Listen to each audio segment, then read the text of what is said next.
okay? I'm still figuring that out. We got cars everywhere and down onto the highway. There were cars on both sides of the bridge falling onto the freeway.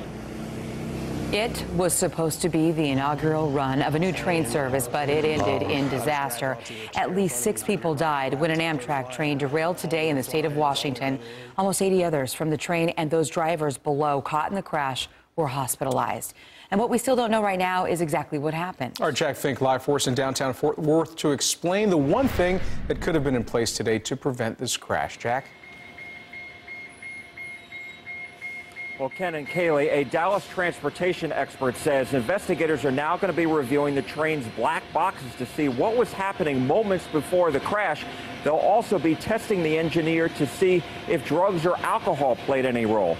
And there could be preliminary findings released this week. A mangled mess as one of the train's cars lay upside down, another still dangling from the tracks.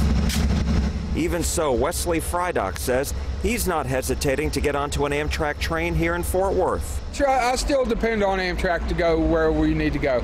This is highly unusual. And, Brigham McCown most recently served as a senior advisor to the transportation secretary and oversaw the transportation transition between Presidents Obama and Trump. Now, they will be looking to see if there's a track defect, and then they'll be looking to make sure that the train engineer, the man running the train, was doing everything correctly.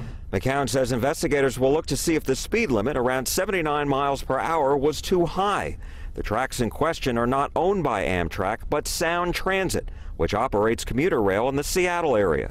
It's Amtrak's responsibility to make sure that their crews are properly trained, their equipment is up to snuff, and that they inspect it. And over the years, different organizations, inspector generals, have complained that Amtrak lacks a safety culture.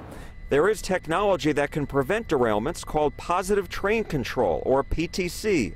Among other things, it can tell engineers if there's another train on the tracks or if they're traveling too quickly. Bottom line is, Europe has it. We figured out how to go to the moon in less time.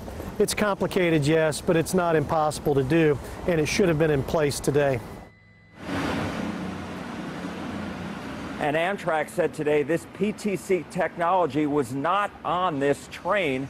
A law requiring it was delayed by Congress. Ken and Kaylee? Yeah, interesting point there. Jack, what do we know about this technology and when it's scheduled to be required?